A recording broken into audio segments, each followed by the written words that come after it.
വിശ്വാസത്തിന്റെ വേലയും സ്നേഹപ്രയത്നവും നമ്മുടെ കർത്താവായ യേശുക്രിസ്തുവിനെ കുറിച്ചുള്ള പ്രത്യാശയുടെ സ്ഥിരതയും. 3 കാര്യങ്ങൾ നമ്മൾ കഴിഞ്ഞ ആഴ്ച വളരെ ഡീപ്പായിട്ട് നമ്മൾ ചിന്തിച്ചു.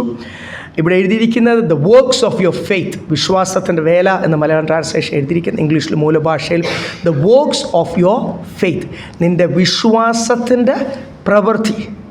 ഡീപ്പായിട്ട് ചിന്തിച്ചതായെങ്കിലും കഴിഞ്ഞ ആഴ്ച വരാത്തവർക്ക് വേണ്ടി ഒന്ന് ഞാൻ പറഞ്ഞു പോവാം. വിശ്വാസമുണ്ട് എന്ന് യാക്കോബിൻ്റെ ലേഖനത്തിൽ നമ്മൾ ആ വാക്യം വായിച്ചില്ലേ. വിശ്വാസമുണ്ട് എന്ന് പറഞ്ഞാൽ പോരാ, വിശ്വാസം പ്രവൃത്തിയാൽ അല്ല, വിശ്വാസത്താൽ തന്നെയാണ് നീതീകരണം പ്രാപിക്കുന്നത്. എങ്കിൽ പോലും വിശ്വാസമുണ്ട് എന്ന് പറയുന്നവർ അതിന് യോഗ്യമായ ഒരു പ്രവൃത്തി നമ്മുടെ ജീവിതത്തിൽ കൂടെ എന്ത് ചെയ്യണം? The works of faith. അല്ലാതെ ഞാൻ തന്നെ ആത്മീയനാ, എനിക്ക് വിശ്വാസമുണ്ട്, ഭയങ്കര വിശ്വാസമാണ്, ഞാൻ വിശുദ്ധനാ എന്നൊക്കെ പറഞ്ഞ് ഒരു കപടഭക്തിയുടെ അനുഭവത്തിലേക്ക് പോകുന്ന ഒത്തിരി ദൈവമക്കളെ നമുക്ക് കാണാം. അതുകൊണ്ട് ഒരു കാര്യവുമില്ലെന്ന് യാക്കോബ് സഭയോട് പറയുന്നുണ്ട്. ഇവിടെ ഈ സഭയെപ്പറ്റി പറയുന്ന വെറും വിശ്വാസം എന്നുള്ള പേരല്ല, വിശ്വാസി എന്നുള്ള പേരല്ല, പറച്ചിലല്ല, വർഷങ്ങളായിട്ട് ഞങ്ങൾ വിശ്വാസികളായെന്നുള്ള അങ്ങനെയുള്ള ഒരു കാര്യവുമല്ല ഇവിടെ എഴുതിയിരിക്കുന്നത്. The works of your faith. വിശ്വാസമുണ്ടെന്ന് പറയുമ്പോൾ കർത്താവിൽ എന്ത് ചെയ്യണം? ആശ്രയിക്കണം. എല്ലാ കാര്യത്തിലും, രോഗം വന്നാൽ മാത്രമല്ല, ഏത് വിഷയത്തിലും എന്ത് ചെയ്യണം? കർത്താവിൽ ആശ്രയിക്കണം. നമ്മുടെ ചുറ്റിനുമുള്ള ജാതികൾ, നമ്മുടെ ചുറ്റും നമ്മുടെ കുടുംബത്തിലുള്ള വിശ്വാസത്തിൽ വരാത്തവരൊക്കെ നമ്മളെ നോട്ടീസ് ചെയ്യുക. നമ്മൾ വിചാരിക്കുന്ന ആരും അറിയുന്നില്ലെന്ന്. നമ്മൾ രാവിലെ നമ്മുടെ ദേശത്ത് നമ്മളവിടെ ആ ഭവനത്തിലുണ്ടാക്കുന്ന ശബ്ദം ഒക്കെ അയലോക്കത്ത് കേൾക്കുന്നുണ്ടല്ലോ. നമ്മൾ പോകുമ്പോൾ ജോലി സ്ഥലത്ത് നമ്മുടെ സ്വഭാവം, നമ്മുടെ പെരുമാറ്റം, നമ്മളിതൊന്നും അറിയുന്നില്ല. നമ്മൾ അതിനെപ്പറ്റി ആഴത്തിൽ ചിന്തിക്കുന്നില്ലെന്ന് തോന്നുന്നു. പക്ഷെ ഒത്തിരി ചിന്തിക്കണം. വചനം നമ്മളെ ഓർപ്പിക്കുന്ന 1000 കണ്ണുകൾ നമ്മളെ ശ്രദ്ധിക്കുന്നുണ്ട്. ഇവിടെ എവിടെയെങ്കിലും ഒരു സൗരഭ്യവാസനയല്ലാതെ, കൃപ പകരുന്നൊരു വാക്കല്ലാതെ, സ്തോത്രം, എവിടെയെങ്കിലും ദൈവനാമം മഹത്വപ്പെടുത്താത്ത ഒരു അനുഭവം ഉണ്ടായാൽ ഇതിനൊക്കെ എന്ത് ചെയ്യണം? കർത്താവിനോട് കണക്ക് പറയേണ്ട ഒരു ദിവസമുണ്ട്. ഇവിടെ എഴുതിയിരിക്കുന്ന വിശ്വാസം ഉണ്ടെന്ന് പറഞ്ഞാൽ പോരാ, അതിന് യോഗ്യമായ പ്രവൃത്തി. രണ്ടാമത് ദ ലേബർ ഓഫ് ലവ്, സ്നേഹത്തിൻ്റെ പ്രയത്നം. സ്നേഹത്തിന് ദൈവസ്നേഹം ഉണ്ടെങ്കിൽ എന്ത് ചെയ്യണം? ആ ദൈവസ്നേഹം നിറഞ്ഞു വരുമ്പോൾ അതിൽ വർക്ക്സ്, അതിനും അതിൻ്റെ പ്രയത്നമുണ്ട്. പ്രയത്നം എന്ന് പറഞ്ഞാൽ ഇച്ചിരി നമ്മൾ ഏതെങ്കിലും ഒരു വിഷയത്തിൻ്റെ അകത്ത് വി ലേബർ, അല്ലെങ്കിൽ നമ്മൾ വി വർക്ക് ഔട്ട്, നമ്മൾ ഭയങ്കരമായിട്ട് നമ്മൾ അതിനുവേണ്ടി അധ്വാനിക്കുമ്പോൾ നമ്മൾ ഒത്തിരി എന്ത് ചെയ്യും? നമ്മൾ അല്ലെങ്കിൽ വേർക്കും, അതിനൊത്തിരി ഒരു അനുഭവം ഉണ്ടാവും. അതുപോലെ തന്നെ ഈ സ്നേഹമുണ്ടെന്ന് പറഞ്ഞാൽ പോരാ, സ്നേഹം നമ്മുടെ ഞാൻ കഴിഞ്ഞ ആഴ്ച ഓർപ്പിച്ച പോലെ ആദ്യം ആരോടാണ് സ്നേഹം വരേണ്ടത്? കർത്താവിനോട് സ്നേഹമുണ്ടെങ്കിൽ ആ ദൈവസ്നേഹത്തിൻ്റെ പ്രവൃത്തി നമ്മുടെ ജീവിതത്തിൽ കൂടി തീർച്ചയായിട്ടും വെളിപ്പെട്ട് വന്നിരിക്കും. കർത്താവിനോട് സ്നേഹമില്ലെങ്കിൽ 100 കൂട്ടം എക്സ്ക്യൂസസാണ്. നമുക്ക് എക്സ്ക്യൂസ് പറയാൻ ഇങ്ങനെ ലിസ്റ്റ് കിടക്കുമല്ലേ. കർത്താവിനോട് സ്നേഹമില്ലെങ്കിൽ നമുക്ക് വേറൊരാൾ വിടുതലിനായി, വേറൊരാൾ അപ്കമിങ്, അല്ലെങ്കിൽ അവരൊന്ന് ദൈവസന്ധിയിൽ വരാൻ, അവരായിരിക്കുന്ന ബന്ധനത്തിൽ നിന്ന്, ഭൂതാവസ്ഥയിൽ നിന്ന്, കെട്ടിൽ നിന്ന്, ദുരുപദേശത്തിൽ നിന്ന്, അവരായിരിക്കുന്ന ബന്ധനത്തിൽ നിന്ന്, പാരമ്പര്യ ശക്തിയിൽ നിന്ന് ആ പിശാചിനോട് പോരിടുമ്പോൾ എന്ത് ചെയ്യും? നമ്മൾ പലപ്പോഴും ആൾക്കാരൊക്കെ റോട്ടിൽ, ബോംബെയിലൊക്കെ താമസിക്കുന്നവർക്കറിയാം, താമസിച്ചിട്ടുള്ളവർക്കറിയാം. അവർ പറയുന്നത് അവരിങ്ങനെ റോട്ടിൽ കൂടി പോകുമ്പോൾ പലരെ വെടിവെക്കുന്ന കാണാം, കത്തി വെച്ച് കുത്തുന്ന കാണാം. ഇതൊക്കെ സ്ഥിരം കാഴ്ച. ഒരു ജോലിക്ക് ഒരു വർഷം പോയി കഴിയുമ്പോൾ എത്ര പ്രാവശ്യം അവരൊന്നും ആ വിഷയത്തിനകത്ത് ഇടപെടത്തില്ല. നമ്മുടെ ഒരു കുഞ്ഞിനെ അങ്ങനെ ആരെങ്കിലും ചെയ്യുന്നെങ്കിൽ നമ്മൾ ഇടപെടുമോ? അവിടെ എന്തുണ്ട്? സ്നേഹമുണ്ട്. ജീവൻ കൊടുത്ത് നമ്മൾ എന്ത് ചെയ്യും? പോരാടും. അല്ലാതെ വേറെ ആരും ആണെങ്കിൽ നമ്മൾ എന്ത് ചെയ്യും? കണ്ടാൽ ഇനി സാക്ഷി നിൽക്കേണ്ട വന്നെന്ന് വിചാരിച്ച് വേണേൽ നോക്കാതെ വേണേൽ പൊക്കളയും. ബുദ്ധിയുണ്ടെന്ന് അതിന് പറയുന്നത്. ലോകമനുഷ്യരുടെ ബുദ്ധി അങ്ങനെ. ആവശ്യമില്ലാത്ത വയ്യാവേലിക്ക് എന്തിനാണ് നമ്മൾ ഈ ഒരാളെ ബന്ധനത്തിൽ നിന്ന് വിടുതൽ പ്രാപിക്കുവാൻ ആ വിഷയത്തിന് ഇടപെടുമ്പോൾ ആ വ്യക്തിയെ കെട്ടിവെച്ചിരിക്കുന്ന ഒരു ദുഷ്ടശക്തിയുണ്ട്. ആ ശക്തി വെറുതെ ഇരിക്കുമോ? ഒരു ഭൂതത്തെ ഇളക്കുമ്പോൾ ആ ഭൂതം ഇളകിപ്പോകുമ്പോൾ യേശു പോലും ഭൂതത്തെ ശാസിച്ചപ്പോൾ എന്ത് ചെയ്യും? ആ കൂട്ടക്കണക്കിന് അവരുടെ വരുമാന മാർഗത്തെ മുഴുവൻ തകർത്ത്, ആ പന്നിയെ മുഴുവൻ കൊന്ന് ആൾക്കാരെല്ലാം കൂടെ കർത്താവിനെ പിടിച്ച് കുലുക്കി ഒങ്ങയ്ക്കും പിടിച്ച് തെള്ളി ഈ പട്ടണം വിട്ട് പൊക്കോളം എന്ന് വാൺ ചെയ്ത ഒരു അനുഭവം അവിടെ ഉണ്ടായി. അതെന്തുവാ? സാത്താൻ ഉണ്ടാക്കിയ ഒരു ഇൻസൾട്ടിൻ്റെ അനുഭവമാണ്. സാത്താൻ ഉണ്ടാക്കിയ ഒരു വല്ലാത്ത ഒരു അനുഭവമാണ്. ഭൂതം വിട്ടുപോകുമ്പോൾ അതൊരു സീൻ ഉണ്ടാക്കി, അല്ലെങ്കിൽ അതൊരു വിഷമമുണ്ടാക്കി, ഒരു നഷ്ടമുണ്ടാക്കി, ഒരു കഷ്ടമുണ്ടാക്കി, ദേശത്ത് ഒരു നിന്ന അനുഭവിക്കേണ്ട ഒരു അനുഭവം ഉണ്ടാകും. അതുകൊണ്ടല്ലേ നമ്മൾ ഈ വിഷയത്തിൻ്റെ അകത്ത് ഇടപെടാത്തത്. സത്യമായിട്ട് പറഞ്ഞു, എന്നോടൊന്നും പറയണ്ട, കർത്താവിനോട് പറഞ്ഞാൽ മതി. നമ്മൾ വേറെ ആൾ വല്ലാത്ത ബന്ധനത്തിലിരിക്കുന്ന ഒരു വിഷയത്തിൻ്റെ അകത്ത് നമ്മൾ ഇടപെടാത്തതിൻ്റെ കാരണം എന്നാ? ആ ഭൂതം അടങ്ങിയിരിക്കത്തില്ല, അത് വന്ന് എന്നെ അറ്റാക്ക് ചെയ്യും, അള്ളും, മാന്തും. അല്ലെങ്കിൽ പൂച്ച പോലുള്ള മൃഗങ്ങളുടെ അടുത്തൊക്കെ അല്ലെ പട്ടി ഇളകിയിരിക്കുന്ന സമയത്ത് അതുമായിട്ട് എന്തെങ്കിലും ഒരു വിഷയത്തിന് ചെന്ന് കഴിഞ്ഞാൽ അത് അള്ളും, മാന്തും, കടിക്കും. അത് എത്ര നാളെടുക്കും അതൊക്കെ ഒന്ന് പോകാൻ. പക്ഷെ ഇവിടെ എഴുതിയിരിക്കുന്നത് ലേബർ ഓഫ് ലവ്. ദൈവത്തോട് സ്നേഹമുണ്ടെങ്കിൽ ദൈവസഭയോട് സ്നേഹമുണ്ടാവും, കൂട്ടു സഹോദരങ്ങളോട് സ്നേഹമുണ്ടാവും. ദേശത്ത് വിശ്വാസത്തിൽ വരാത്ത ആൾക്കാരെയും കർത്താവ് എനിക്ക് വേണ്ടി മാത്രമല്ല, ഇവിടെ ഇരിക്കുന്നവർക്ക് വേണ്ടി മാത്രമാണോ കർത്താവ് ക്രൂശിൽ മരിച്ചത്? ഞാനിത് എടുത്തെടുത്ത് പറയുന്നതിൻ്റെ കാരണം വേറെ ഒന്നുമല്ല. ഭയങ്കരമായിട്ട് ഒരു ഹെയ്റ്റ്രഡ് മുസ്ലിംസിൻ്റെ എതിരെയൊക്കെ ദൈവമക്കളുടെ ഇടയ്ക്ക് വരുന്നുണ്ട്. അങ്ങനെ ടീച്ചിങ് ഒക്കെ ഭയങ്കരമായിട്ട് വ്യാപരിക്കുന്നു. അത് ഞാൻ പല സ്ഥലങ്ങൾ കേട്ടിട്ടുണ്ട്. അത് ഇപ്പോഴും തുടങ്ങിയതല്ല, ഒരു 10 വർഷമായിട്ട് ലവ് ജിഹാദൊക്കെ ഉണ്ടെന്ന് പറയുമ്പോൾ തൊട്ട് അത് ഈ കാത്തലിക് അച്ഛന്മാരൊക്കെ എൻ്റെ സ്നേഹിതരൊക്കെ കഴിഞ്ഞ ഇടയ്ക്കൊക്കെ പറഞ്ഞു, ഒരു ഒറ്റ ഓരത്തിനെ വെച്ചേക്കാൻ പാടില്ല. ഒരു കാത്തലിക് അച്ഛൻ പ്രിൻസിപ്പൾ എൻ്റെ ഒരു സ്നേഹിതനാണ്, പുള്ളി എന്നോട് പറഞ്ഞു, ഒരു ഒറ്റ ഒരുത്തനെ ഞാൻ ആ മലപ്പുറം സൈഡിൽ നിന്നോ കോഴിക്കോട് സൈഡിൽ നിന്നോ അല്ലെങ്കിൽ അവരിൽ ഒരാളെ ഞാൻ ഈ കോളേജിൽ അഡ്മിഷൻ കൊടുക്കത്തില്ല. അതുകൊണ്ട് പാസ്റ്റർ നോക്ക്, എറണാകുളത്തുള്ള കുറച്ച് ദൈവമക്കളെയൊക്കെ ഈ കോഴ്സിന് ഞാൻ അവർക്ക് സീറ്റ് മാറ്റി വെച്ചേക്കാം എന്ന് എന്നോട് പറഞ്ഞു. ശരിക്കും പറഞ്ഞ കാര്യം, രണ്ട് വർഷം മുമ്പ് എന്നോട് പറഞ്ഞ കാര്യം. പോട്ടയിലെ അച്ഛനാണ്, ഡിവൈൻ്റെ അച്ഛൻ തന്നെയാണ്. ഇങ്ങനെയൊക്കെയാണ് അവരുടെയൊക്കെ മധ്യത്തിൽ ആ ടീച്ചിങ് ഭയങ്കരമാണ്. ദൈവമക്കളും ഇത് ഏറ്റുപിടിച്ച് അവർക്ക് വേണ്ടിയും യേശു ക്രൂശിൽ മരിച്ചതാണോ? പറ, ആണോ? അതോ പാരമ്പര്യ ക്രിസ്ത്യാനികൾക്ക് വേണ്ടി മാത്രമേ മരിച്ചിട്ടുള്ളൂ? അല്ലല്ലോ. അവർക്ക് വേണ്ടിയും യേശു ക്രൂശിൽ മരിച്ചെങ്കിൽ എല്ലാ ജാതികളെയും സ്നേഹിച്ച് അവരിലുള്ള നമുക്ക് പലരോട് ഞാനത് കാര്യം ഡിസ്കസ് ചെയ്തിട്ടുള്ളപ്പോൾ അവർ പറയുന്നത് അവർക്ക് കൂടോത്രമുണ്ട്, അവർക്ക് ഭയങ്കര എല്ലാ ദുഷ്ടശക്തിയും ഒന്നാണ്. പേര് മുഹമ്മദെന്നോ അല്ലെങ്കിൽ കൃഷ്ണനെന്നോ എന്ത് വന്നാലും ഇതിൻ്റെയൊക്കെ പുറകെ പ്രവർത്തിക്കുന്ന ഒരേ ലൂസിഫർ, ഒരേ ശക്തി. അതിനി മാതാവിൻ്റെ പുറകിലാണെങ്കിലും അല്ലേ എല്ലാം ഒരു ശക്തിയാണ്. അതിന് പല മാസ്ക് ഉണ്ടത് മാത്രമേ ഉള്ളൂ, പല പേരുകളുണ്ടത് മാത്രമേ ഉള്ളൂ. അപ്പോൾ ഏത് ജാതിക്ക് വ്യക്തിക്കകത്തും നമുക്ക് ആത്മാവിൽ അവരോട് ഒരടുപ്പവുമില്ല. ആത്മാവിൽ നമുക്ക് പോരാട്ടമുണ്ട്, എങ്കിലും അവരെ സ്നേഹിക്കാതെ അവരെ നേടുവാൻ കഴിയത്തില്ല. ഞാൻ ഒന്നുകൂടി പറയട്ടെ, ദ ലേബർ ഓഫ് ലവ്. കർത്താവിനോട് സ്നേഹമുണ്ടെങ്കിൽ നമ്മുടെ വേദന നമ്മൾ മറക്കും, നമ്മുടെ ബുദ്ധിമുട്ട് നമ്മുടെ മറക്കും, നമ്മുടെ കാര്യമൊക്കെ, നമ്മുടെ കുടുംബം, എൻ്റെ വിഷയമൊക്കെ മറന്ന് കർത്താവിന് വേണ്ടി ലേബർ. ആർക്ക് വേണ്ടിയാണ് ലേബർ ചെയ്യുന്നത്? സ്വർഗരാജ്യത്തിന് വേണ്ടി. ഓരോ വ്യക്തിയെയും കർത്താവിൻ്റെ സന്നിധിയിൽ കൊണ്ടുവരുവാനും, സ്നാനപ്പെടുത്തിയ തീരത്തിലെ ഉത്തരവാദിത്വം തുടങ്ങുന്നേ ഉള്ളൂ, അവരെ പണിതെടുക്കുവാനും ഉള്ള ആ ലേബർ. അത് കഴിഞ്ഞ് അവിടെ എഴുതിയിരിക്കുന്നത് യേശുക്രിസ്തുവിനെ പറ്റിയുള്ള പ്രത്യാശ, ദ ഹോപ്പ് ഇൻ ക്രൈസ്റ്റ്. അതിനെപ്പറ്റിയുള്ള ഒരു സ്ഥിരത നമ്മൾ പല വാക്യങ്ങളിൽ ഇതിനോട് ചേർന്ന് നമ്മൾ വായിച്ചു. The firm hope in Christ, എബ്രായ ലേഖനത്തിലൊക്കെ നമ്മൾ വായിച്ചു. അവിടെ നിൻ്റെ കർത്താവിലുള്ള പ്രത്യാശ, അതിൻ്റെ നിശ്ചയം, അതിൻ്റെ സ്ഥിരം, ഫേം ആൻഡ് സ്റ്റെഡ് ഫാസ്റ്റ് എന്നൊക്കെയാണ് എബ്രായ ലേഖനത്തിൽ എഴുതിയിരിക്കുന്നത്. നമ്മൾ കഴിഞ്ഞ ആഴ്ച വായിച്ചോണ്ട് ഞാൻ വീണ്ടും അത് ആവർത്തിക്കുന്നില്ല. അതൊക്കെ നിങ്ങളിലുള്ള നല്ല ക്വാളിറ്റീസാണ്, ആ സഭയിലുള്ള ദൈവമക്കളിലുള്ള എന്ന് പറഞ്ഞിട്ട് 4-ാമത്തെ വാക്യം ഒന്ന് വായിച്ചാട്ട്. ഞങ്ങൾ നിങ്ങൾക്ക് എല്ലാവർക്കും വേണ്ടി എപ്പോഴും ദൈവത്തിന് സ്തോത്രം ചെയ്യുന്നു. ദൈവത്താൽ സ്നേഹിക്കപ്പെട്ട സഹോദരന്മാരെ, നിങ്ങളുടെ തിരഞ്ഞെടുപ്പിനെ അറിയുന്നുവല്ലോ. ഈ ക്വാളിറ്റി ഉള്ള ദൈവമക്കൾ നിങ്ങളെ ഓർത്ത് നിങ്ങളുടെ ഞാൻ പറഞ്ഞല്ലോ, ഇൻപുട്ട് മാത്രം പോരാ, ഔട്ട്പുട്ടോട് വേണം എന്നാണ് ഇവിടെ എഴുതിയിരിക്കുന്നത്. നിങ്ങൾക്ക് സിമ്പിൾ ഭാഷയിൽ അറിയാമല്ലോ. അതിന് ഈ കോഡിംഗ് പ്രോഗ്രാമിംഗ് ഭാഷയിലാണെങ്കിലും ഒരു ഡേറ്റയുടെ ഇൻപുട്ട്, അതിൻ്റെ പ്രോസസ്സ് ചെയ്തിട്ട് അതിൻ്റെ ഡേറ്റ ഔട്ട്പുട്ട്, CS-കാരൊക്കെ ഇരിപ്പുണ്ടല്ലോ. അല്ലാതെ തന്നെ ഏതൊരു വിഷയത്തിലും ഇൻപുട്ട് ഔട്ട്പുട്ട് അത് പ്രോസസ്സ് കൊണ്ട്. ഇവിടെ ഒരു ടൈമർ ഇരിപ്പുണ്ട്, അത് കറക്റ്റ് 6 മണിയാകുമ്പോൾ അത് വെളിയിലത്തെ ലൈറ്റ് ഓണാക്കും, 11 മണിയാകുമ്പോൾ അത് ഓഫ് ചെയ്യും. ഞാൻ ഇന്നലെയും അതിനിടയ്ക്ക് ഒന്ന് കേടായിരുന്നു, ഇന്നലെ അവിടെ വർക്ക് ചെയ്യപ്പോൾ അവിടെ എഴുതിയിട്ടുണ്ട് അതിൻ്റെ ഒരു സ്ഥലത്ത് ഇൻപുട്ട്, അത് പ്രോസസ്സ് ചെയ്ത് കഴിഞ്ഞിട്ട് അതിൻ്റെ ഔട്ട്പുട്ട്. ഈ വചനം ഒത്തിരി നമ്മൾ കേൾക്കുന്നുണ്ട് ഇല്ലേ? ഇൻപുട്ട് ഇഷ്ടത്തിനുണ്ട്. പ്രത്യേകിച്ച് കോവിഡ് സമയത്തുള്ള ഒരു പ്രത്യേകത എന്ന് പറയുന്ന ഇനി ഒന്നും വിഷമം തോന്നല്ലേ. എന്നോട് എത്ര പേരാണ് പറയുന്നത്, 1 2 3 എത്ര പേരാണ് പറയാം, കൂട്ടായ്മയ്ക്ക് പോയില്ലേലും എന്നാ പാസ്റ്ററെ എത്ര കളക്ഷൻസാണ്. പണ്ടത്തെ പോലല്ലല്ലോ. അങ്ങോട്ട് നെറ്റ് തുറന്നു കഴിഞ്ഞാൽ നമ്മളൊക്കെ ഒത്തിരി ഗ്രൂപ്പുകളുണ്ട്, അതിൻ്റെ അകത്ത് തന്നെ ഇടും. ഞാനിപ്പോൾ ഉള്ള പാസ്റ്റേഴ്സ് ഗ്രൂപ്പിൻ്റെ തന്നെ ഉള്ളൊരു ഞായറാഴ്ച രാവിലെ ആകുമ്പോൾ ഈ എറണാകുളത്തുള്ള മുഴുവൻ സഭയുടെ ലൈവ് അങ്ങിടും. ലൈവ് എന്ന് പറയുമ്പോൾ ഒന്നുകൂടെ നല്ലതാണ്. വെറും ഒരു ഇരുന്നുള്ളൊരു പ്രസംഗം, റെക്കോർഡഡ് പ്രസംഗത്തേക്കാൾ ഒരു ആരാധന, ജനം കൂടെ ആരാധിക്കുന്ന സൗണ്ട് കൂടി കേൾക്കും. അപ്പോൾ ലൈവ് അങ്ങിടും. ഇങ്ങനെ അങ്ങോട്ട് ആ പാസ്റ്റേഴ്സ് ഗ്രൂപ്പിൽ, എറണാകുളത്തെ പാസ്റ്റേഴ്സ് ഗ്രൂപ്പിൽ അങ്ങോട്ട് നോക്കിക്കഴിഞ്ഞാൽ ഇത്രയും ലൈവ് കിടക്കുക. 50 അതിൽ മേളിലൊക്കെ. അങ്ങോട്ട് സെലക്ട് ചെയ്താൽ മതി, ഏത് വേണമെങ്കിലും എടുത്താൽ അവർ പാടുന്ന പാട്ട്, പ്രസംഗം.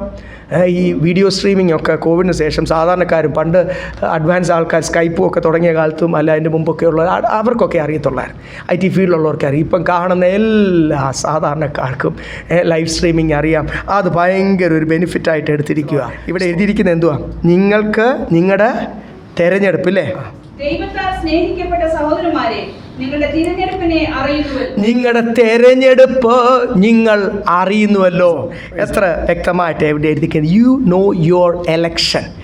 നിങ്ങൾക്ക് ഈ ഞാൻ പറഞ്ഞ ഒത്തിരി ഇൻപുട്ടുണ്ട്, ഒത്തിരി വചനം കേൾക്കുന്നു.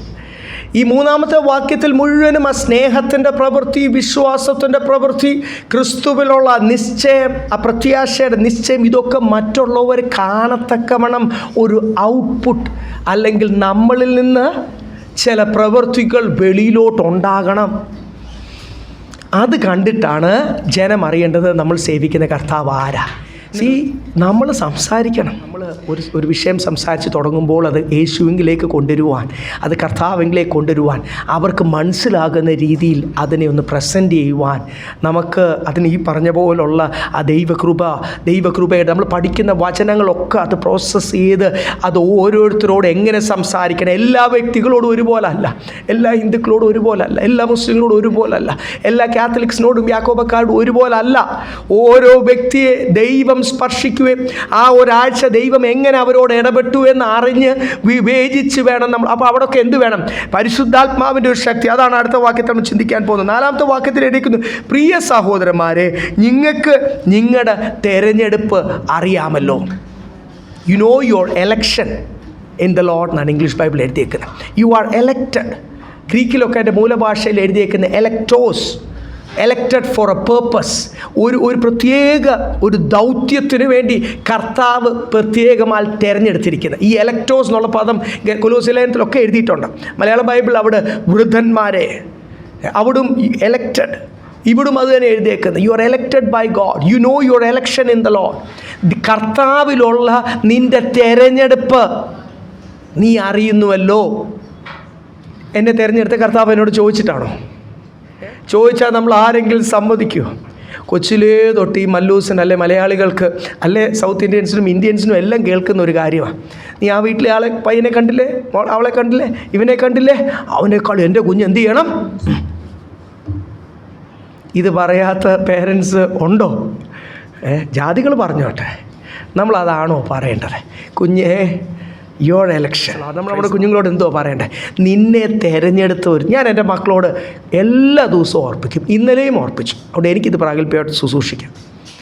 നിന്നെ തിരഞ്ഞെടുപ്പ് അനുസരിച്ച് നീ പോയില്ലെങ്കിൽ കർത്താവിൻ്റെ കരം നിനക്ക് വിരോധമായി തീരും. ഇതൊന്നും അപ്പനും അമ്മയ്ക്കും ഒന്നും ഇതിൻ്റെ അകത്ത് ചെയ്യാൻ പറ്റാതായി വരും. അവരോട് തിരഞ്ഞെടുപ്പ് you have to work out, ഇല്ലേ? അതൊരു പേഴ്സണൽ റെസ്പോൺസിബിലിറ്റിയാണ് കർത്താവിൻ്റെ സന്നിധിയിൽ.